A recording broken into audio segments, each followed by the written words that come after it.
Good afternoon. We've been off for a while, but we're back. We're going to do an intermediate act training today. Cubby-holing and sorting. And one person with us. We're a little bit at a kilter, so who knows how many people will show up, but maybe a few more. I just sent out the announcement. Oh, yeah, and I'll say hey as well. And if you're here, say hey. Tell us where you're from. I'm still in Langhorne. I'm still in Maine. And tell us where you hail from. And we'll give it another couple of minutes. Carl. Hey, Carl. From Canada. All right.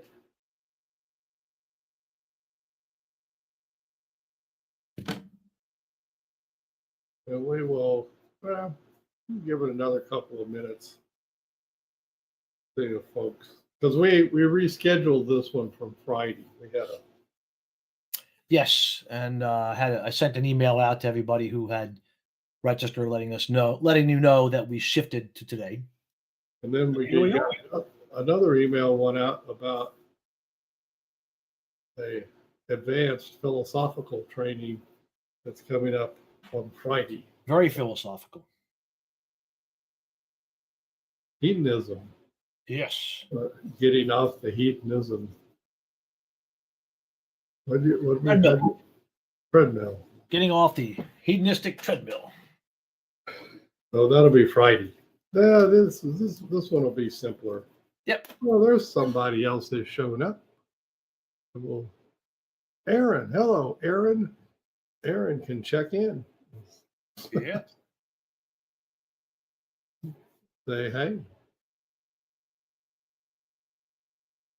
Aaron has a heart coming out of the water or something. Oh, how nice. And you can do. Carl's been with us before, so he's a bit of an expert, right? Right, Carl? And I think Aaron's been with us before. Yes. No, she probably.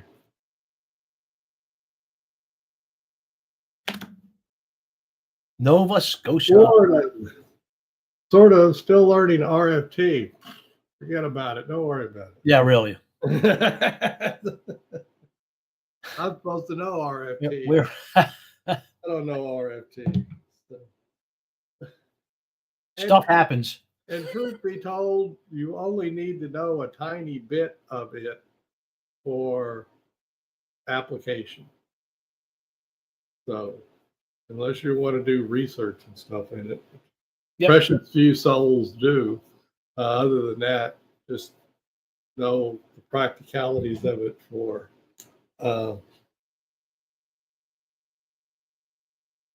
application. Aaron, you've been with us before, Aaron.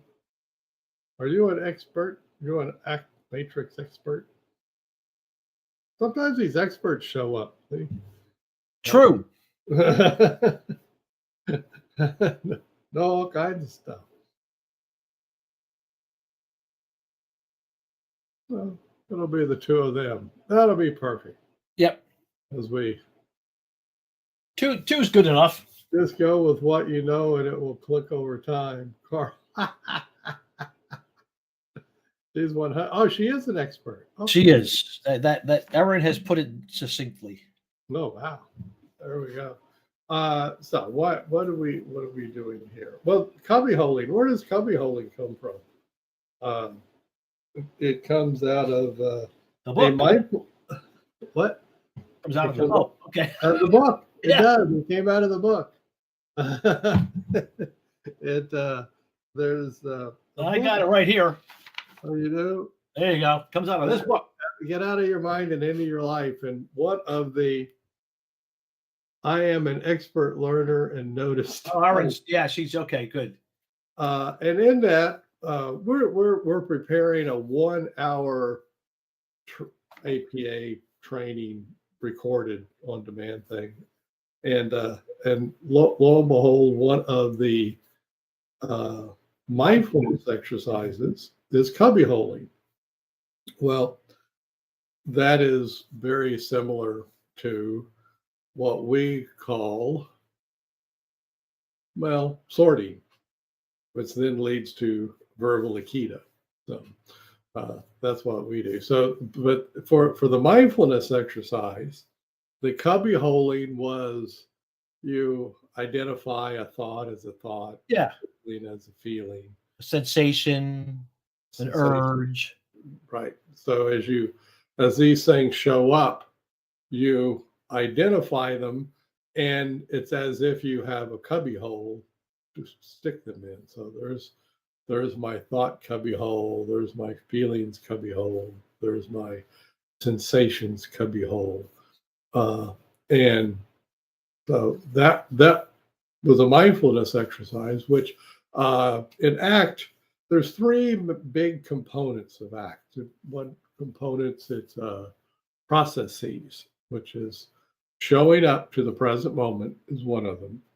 Letting go of your struggle with yucky stuff is another overall process, and get moving toward the life that you want. So those three things are always running like a triangle, with a circle around it.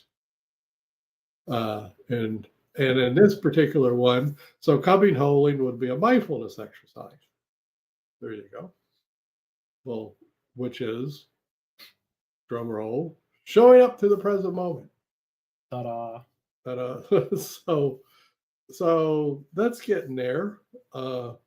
What we've done with sorting is, well, a bit more. We break that process up quite a bit. So for one thing, we literally give people a visual reference. So Phil will show you the visual reference. I happen to have a visual reference right here. Some of you will be familiar with this. Looks like this. And we will have, we'll have it up on a board, and like this. Whiteboard or a flip chart or chalkboard, Yep. or Piece of whatever. paper, whatever. We have it up, and we say, here's this point of view. This, you call it point of view, a diagram, whatever you want. Looking at things, whatever. Right. But here it is, and your senses. See, there's that cubby-holing right there. There's your senses up there. Your mind, there we go. That kind of stuff is down there. And as far as behaviors go, behaviors you do to get relief are over to the left there. And the feeling of contentment, I got something done. Hey, that kind of stuff is over to the right. But the way we start it is in one of the quadrants, and ask a question: who's important to you? And so, and for cubby-holing and sorting purposes, that's where they get sorted, cubby-hole. So we ask who's important. And I'll say, for example, my wife is important to me. Now watch Phil. Watch this deft move. It's really something. Voila, wife has showed up. Cubby-hold wife right in there. So he's literally physically cubby-holed it for us. Okay. So where in the book, in the Get Out of Your Mind and Into Your Life mindfulness exercise, in that, well, you're just doing it in your head. What we took it, we physicalized it, made it concrete, put it out so folks can sort. And I sorted my wife down there, cubby holder down there. And Phil might do one. Oh, let me. And Aaron might do one. Continue. And Carl might do one. Yeah.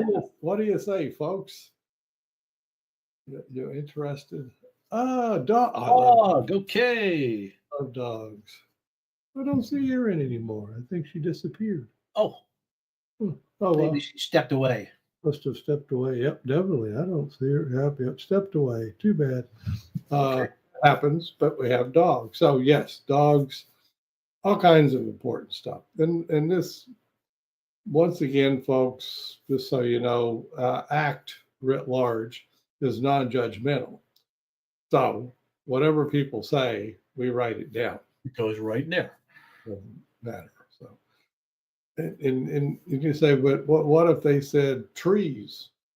Well, we'd write it down. That's what we do. Just like Yeah, we just don't. Heroin. We'd write it down. What other? Oh, Satan. Somebody said Satan. yeah, somebody told me Satan years ago. Write it down. We'll just write it down, right? Just like that. But it's practice in practicing non-judgmentalism. It's like you just don't question whatever they put down there. And so now we have that. And so we're going through, and notice we're cubby-holing as we do the matrix. So the matrix is a mindfulness exercise. It is. It's also a lot of other things, but part of it is just a mindfulness exercise. And by the way, if you get it out and doodle with it, it is. You discover that indeed it is a mindfulness exercise, and which is interesting. Verbal process. Well, it's a verbal process that then gets put out there into a pattern recognition process. So you're going for the verbalization of it, and then you grab your verbal stuff and down here, sort it, cubbyhole it, and that adds a. Here you go, Carl. That adds a frame to your verbal stuff, your verbal process. Literally, by definition, of course, everything you do adds a frame, but this very specifically adds a frame of relationship onto wife, dog, trees, saying trees, right? Just whatever. It adds that on. And what's it added? Well, it's added a distanced view of them. Literally the original name for ACT was comprehensive distancing. So what the act of cubby-holing or sorting or saying, gee, my wife's important to me, we'll put her over there. That's distancing. And comprehensive distancing, which was the original name for ACT, is where you do that distancing over and over and over, so that eventually people develop the 30,000-foot view, the big picture, whatever you want to call it. So that's one. The other cubby-holing we, of course, do is for yucky stuff. And we say, people have yucky stuff that shows up like fear. We give the example fear. And then we say, well, what kind of yucky stuff shows up inside of you beyond just garden variety fear? How about you, Phil? Do you ever have anything show up? Pain. Pain shows up. So there we go. We put pain. And once again, we're cubby-holing them, literally. If you had an office that had 4 cubby holes for mail, yep, you're have the inbox and the outbox. Remember that? You're sorting the mail. You're sorting your stuff, or your cubbies. So literally, you're sorting it. And then we usually yes, you're distancing, and to then ramp up the diffusion part of that, we continue with, well, is there other kind of stuff that shows up? And people will oftentimes lob in frustration. Carl has said frustration. Right. So frustration is yucky. And now often anxiety and depression are very, very, very often frequently occurring. They frequently occur and get there. Now, that process is is yes, sorting, yes, cubby-holing, and now you're bringing up yucky stuff in a brand new context. And that brand new context is, of course, more distance, more flexible, more diffused. So all of that stuff is going on. So now we continue with our mindfulness exercise. And we say, oh, now up here there's behaviors. And the up above the horizontal line, there are observable behaviors. And we'll start with the ones that we all do to get relief from the yucky stuff. For example, you might see me run to get relief from fear. I'm a beekeeper, so this is not that unusual. Frequently occurring. They may head out. when I decided that I didn't really need my bee veil, and it turns out I did. I'm running. So that's from fear of getting stung. What's the pain? So I'm going to take some ibuprofen for pain. I get some ibuprofen. I heard somebody say, you're getting old when you have your upstairs ibuprofen and your downstairs. Yes. It's readily available throughout the house. It's like tissue boxes. Oh yeah, that's another thing. Gotta have those everywhere. Yeah. So you get the idea. So now we're and once again, this is cubby-holing. We're cubby-holing behaviors in that upper left cubby-hole.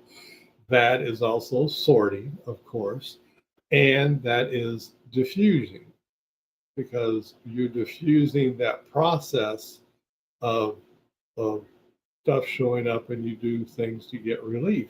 And matter of fact, it's always matter of fact. It's like running from bees. Well, nobody's going to argue with running from bees. Get stung, so you run away. But how about pain? Take a little ibuprofen. Yeah. That's what you do. Frustration. What might somebody do for frustration? Complain out loud and research more. I love it. Complain out loud. I've heard that from myself. But yeah, done both of them. You complain, right?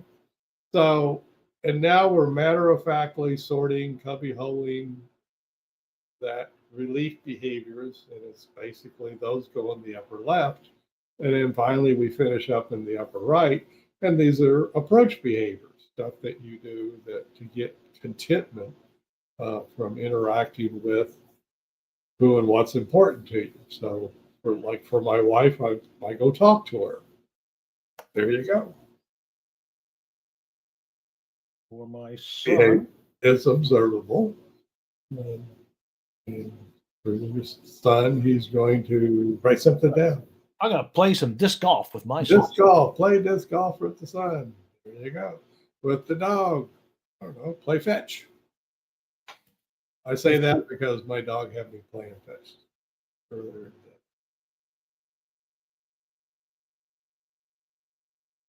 Trees, something for the trees. How about a plant a tree? How about that? Right. Arbor Day, plant a tree. Right. There we go. There you go. So you get the idea of these contentment moves, and now sort of what are the if you got like you planted a fruit tree or something, you need to water them. Oh yeah. Plant and water. So now with this cubby-holing, but we've physicalized it. We've made it into a concrete thing. And now we all know that who and what's important to us goes in the lower right. Yucky stuff that shows up inside of us gets sorted into our cubby-hole into the lower left. Behaviors to get relief go to the upper left, and behaviors to get contentment go in the upper right. Yay! And now, on purpose, we tip our hat to the cubby holer, and the cubby holer is the noticer. And we ask, do you think you might have the opportunity to notice all of this stuff? You know, who's important, yucky stuff, relief moves, contentment moves. You might have the opportunity to notice that stuff showing up in the next week or so. Me, yes, I will have the opportunity to notice such things showing up. Yes. And that's, you're just doing that. And what you're doing is adding another frame. You're adding the noticing frame to this process, which is part of comprehensive distancing. So ACT, in my opinion, is a little easier if you think of it as the old term comprehensive distance. Yes, you can really wrap your head around that. Because you'll see with that addition of that noticing, we just made more comprehensive the distancing. Yep. Right? We did. We expanded it out. We just keep hitting the hot air to that hot air balloon and just keep more and more helium, whatever light gas you want to think of, and you're getting on up there, up above the trees, right? And that's what you're doing with this process. Well, so there we go. ACT is both a mindfulness exercise, right? Comprehensive distancing exercise, and it becomes just like cubby-holing. It becomes something that you can do on the fly, but it does a little more than the usual cubby-holing, because now on the fly you can notice your behavior, and you can say, oh, this feels like a relief move. Oh, this feels like a contentment move. You know, I can put this stuff in the upper left. Oh, this is a lower left thing. Oh, this is a lower right. Oh, this is an upper right. There's my senses. There's my mind. And it becomes something easy to do while you're walking around, which is the point of ACT. ACT is not about sitting in a chair.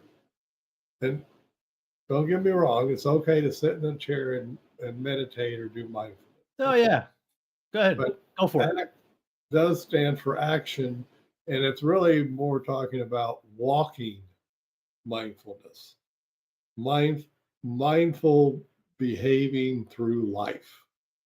Okay, and that's. Can you move the light? There you go. A little closer. Oh, there you go. He moved it a little closer. So there you go. So that's the cubby-holing and sorting. Now, what we can now do beyond it, and I mentioned it before, is now we have another resource at our fingertips, and that's called sorting. Or if you ask somebody like this, oh, you just mentioned your dog. Where would you put your dog up here on the diagram? That's the way it sounds. You just mentioned frustration. Where would frustration go up here on the diagram? Right. You just mentioned talking to your wife. Where might you put talking to your wife up here on the diagram? You just mentioned doing heroin. Where might you do using heroin up on the diagram? I'm practicing non-judgmental. Yes. You mentioned doing heroin. Where would you put it? And with each of those, we're asking the person, where might you put it? Where would it go? That throws them into cubby-holing. Okay. Now they're stand back, look over the field of view. Where might I put that? Where might I put that? And that's the noticing observer self. That's what we're doing with that. For verbal aikido, it's like if somebody has said to us a little bit untoward, we can say, like they called you an asshole. Like, oh, okay, where would you put that up here on the board? Yeah, where would that go? They say, what? What? You called me an asshole. Yeah. Where would you put calling Kevin an asshole up on the board? Where would that go? Now, that's verbal aikido because I just blew up calling me an asshole. Right. Sidestep a whack. It's all blown up now. Like, what? You were supposed to take that wrong. You weren't supposed Take the sting out. Right. I've taken all the sting out. And that's where you get to the level of verbal aikido with it. So cubby-holing, yes, a fine little exercise and mindfulness exercise. We do that on steroids with the matrix. Mm-hmm. We literally draw out and provide, like Phil is holding up now, the cubby holes. But then we call it the act of sorting. You could call it cubby-holing, but we like sorting better. Yep. And easier to say. And then, because then you can ask folks, oh, where might you put that up here on the diagram? And each time you do that, you're triggering the observer self. Right here in the middle. Person is stepping back a little bit more, a little bit more, a little bit more, a little bit more. Back. That's the comprehensive distancing. And really the work that we do is that. That's what you're up to, is that comprehensive. Who's with us? I thought so. Jasmine has shown up. Hey, Jazz. Our dear friend from all over. Yeah, really. He just gets all around. We just never know where Jasmine's going to land. But last she had landed in Tire Country, Akron, right? But anywho's. So that comprehensive distancing, cubby-holing, sorting, and just jumped on. Yeah, we saw you jump on. We saw you. So, anyways, that's what we're up to. That's this and we call it intermediate because it's intermediate distancing. I mean, the beginning is really showing, from our point of view, to make ACT doable, to make it so that those processes of showing up, getting moving, and letting go of the struggle, to get that process going, I developed the matrix, literally, to get those three processes going. I mean, literally, folks. Cubby-holing. Exactly. You got it. Yep, that's it, Carl. They are the same. Interchangeable. There is no difference. It's just that cubby-holing is a mindfulness exercise that is mentioned in Get Out of Your Mind and Into Your Life. Well, one of the many that Steve. There's several, right? There's several mindfulness exercises. So that's one of them. So we're tipping our hat to that mindfulness exercise, but then we put it on steroids, made it into sorting, which can then be developed into verbal aikido. And believe me, Carl and Jasmine, once you've used that verbal aikido thing a couple of times, you will be really happy that you have that. You'll be taking that everywhere. Well, Phil and I talk about when we go into a room, we already have the matrix up. Right. That's why. Yeah. We already have it up because we're going to get it set up so that we, if needed, can do verbal aikido. We're ready. Right. Without it, we don't have the. Well, we're not in the ready, respectful stance without right. it. We're not in stance for verbal aikido, and doing it in such a way that it's helpful. There's lots of ways. Oh yeah, you can use it for ill. You could use it for ill, and you can just sidestep things, but is not particularly helpful. This is meant to be helpful, give somebody more distance from what they're doing. And which, by the way, folks, the target of ACT is psychological flexibility. So with each step back, you ramp up the psychological flexibility. Because if, lots of ACT practitioners do the thing with their hands right in front of their face. When you're that close to things, you don't have flexibility.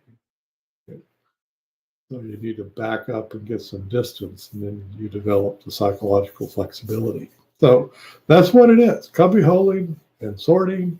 And it's intermediate because you're going to have spent the first session teaching people where to cubby holes and sort. Got to have your board set up. Right. You're teaching them the process, where things go. Now, you don't have to mention let go, show up, get moving. That's always an ACT. It's always tough because they say, oh, Kevin said, basically, I should tell my clients that what we're working on is letting go, showing up, and getting moving. I did not say that. Nope. No, you never have to say that. You can if you want to, but it's not a requirement. A lot of people that get into ACT think it's sort of a requirement to teach clients the hexaflex. I kid you not. Yeah, it's part of their job. They look at it as part of their job. People that I have talked to that think that it's sort of a bibliotherapy kind of view of things. Psychoeducation. The psychoeducation view that I got to teach them this stuff. And that's not ACT, actually. That's not ACT. It's psychoeducation's fine. I mean, I was talking about it. Oh, there's a place for it. There's a place for it. That's fine. This is ACT's not it. This is not the place. ACT is an experiential approach to behavior change. Well, you don't get much experience by learning the definition of words. Yeah. This is what values are. This is what diffusion is. This is what acceptance is. No, that's not experiential. Experiential, just think of the matrix. Like, hey, who's important to you? Oh, your wife. Okay. Got it. Boom, you're in the experience. That's what we're talking about.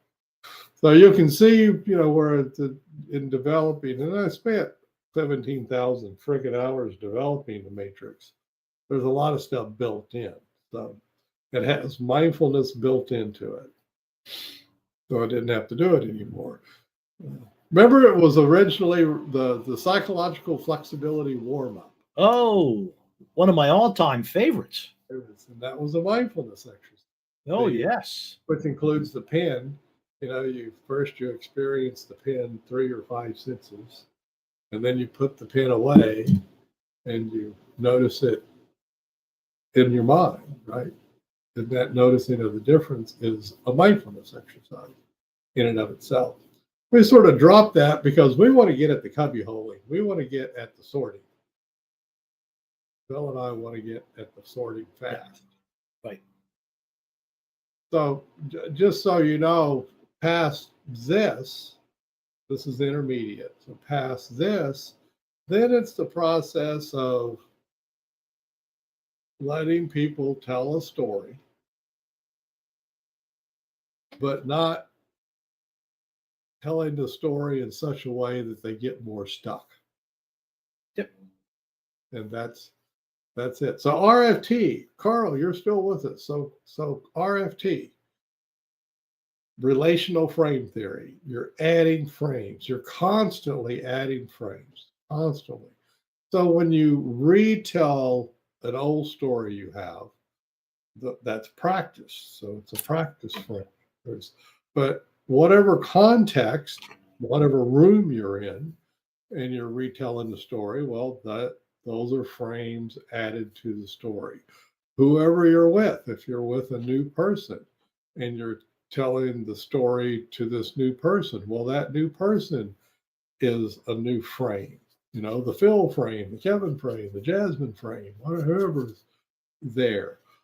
All kinds of stuff. The the time of year, the politics that are going on, whatever, all get added. Well, the problem with that is that stuck stories, well, that's what they are, and they're really easy to add stuckness onto, not psychological flexibility.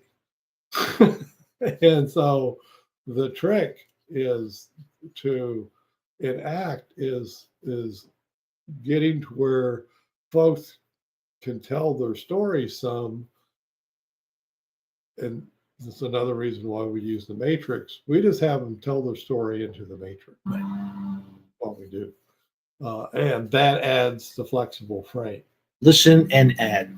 Right, just that adds the flexibility, because the target of ACT is psychological flexibility. Psychological flexibility for what?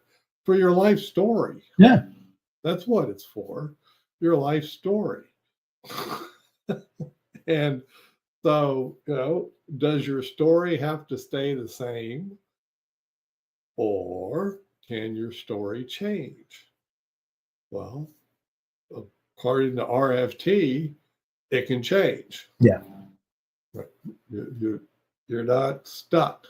You can add to it. But what we're doing with RFT, and ACT is the application of relational frame theory, you're adding flexible frames onto stories. So I have this story of myself. It started way back then. Remember? Or maybe it's that way. I don't know. It's or that way back there. It was a long time ago. It was a long time ago. Right. Well, and that story, and you have this story, and you built it up. Well, ACT essentially, RFT essentially says that people have problems because they've become mired in stuck in verbal processes. There's concrete stuff that is very hard to deal with, but we make up a lot of shit. Yeah, Carl's pointing out self as content. Yeah. Self as story. Self as story. Self as story. I am my story. Right. And, the trick of ACT is eventually get above all that. Right.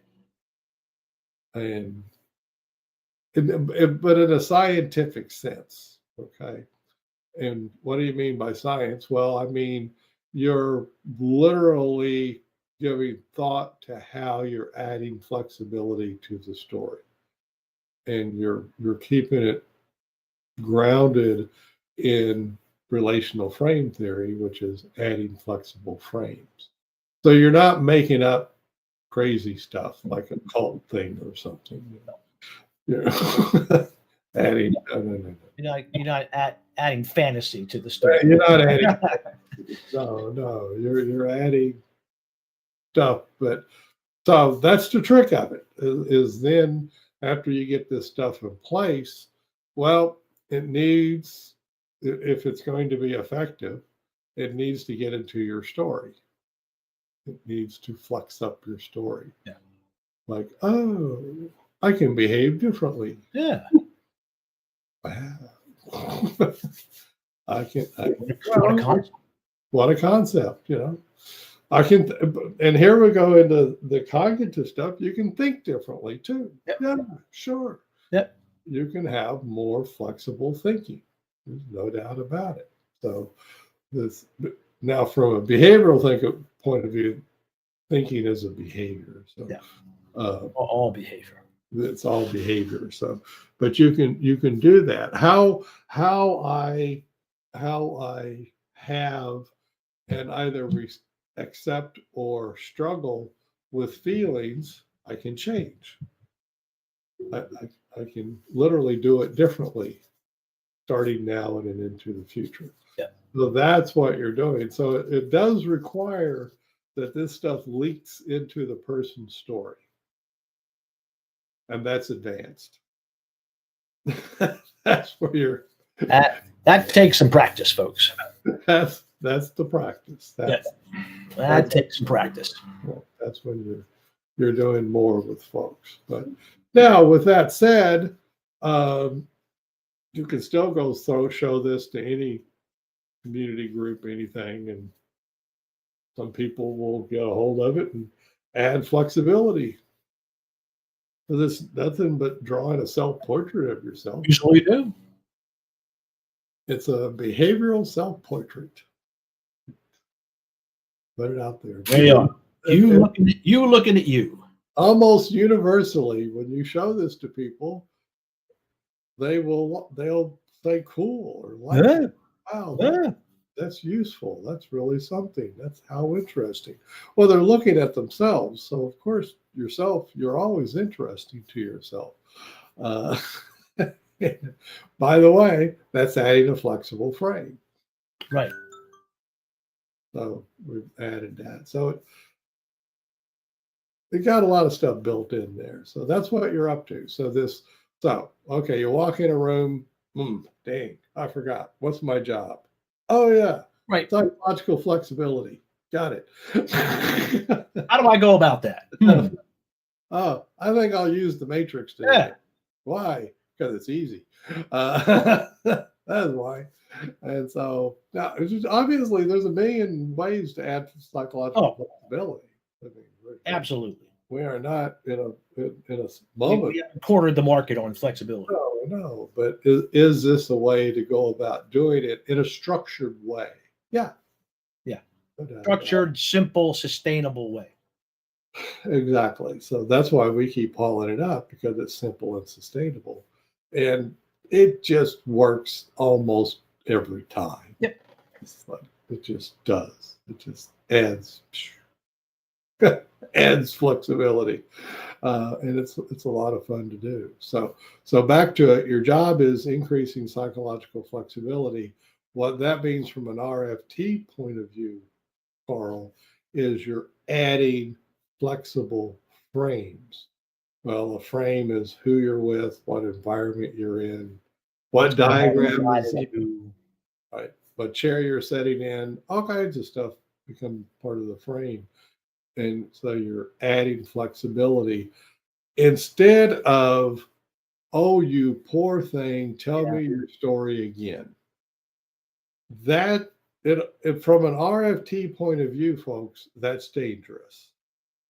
That's inviting people to retell a stuck story. And now it doesn't have to make it more stuck. I'm not saying it's absolute, but you got a pretty high risk of it.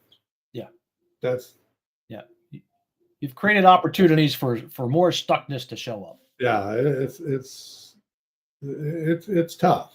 And so what we did was in coming up with the matrix way of doing ACT is pretty solid way of avoiding having people tell stuck stories and get more stuck. This way, yes, they sort of kind of tell the stuck story, but it's constantly being flexed. Right. We can really stay on top of things. This is a way to listen and validate what they're saying and add flexibility all at the same time. Right. So we don't have to worry about accidentally picking them more. Yeah. And that can just happen. And oh my gosh, I know back in the early days before I knew ACT even, I'm sure I did my fair share. Oh, I'd be into session and I'd be, I done something here. Yeah. I got more people more stuck. Yeah. Yikes. Opposite of letting go. Oh, man. Hold on tighter. Yeah. Take that pen and squeeze it. Yeah. Wrap the rope around you. Yeah. Yeah. And so no, that's what we're up to. So this is this cubby-holing sorting stuff. This is that process of taking a story and massaging it, sorting it, getting distance from it, placement of it. You're mucking with, but you're you're using relational frame theory to Yes. add flexible frames to verbal processes, Yes. i.e., the story of the self. It's, it, if you're working with a business, it's the story of the business, Oh yeah. story of the self, story of the business, whatever. So you're bucking with stories in the nicest of ways.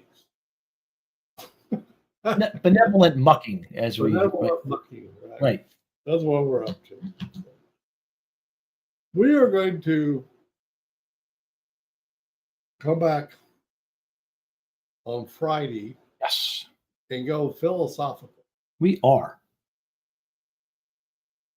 What is it? Letting go of hedonism or something? getting off the getting Hedonic. Getting off the hedonic treadmill. yeah, that's it. The hedonic treadmill.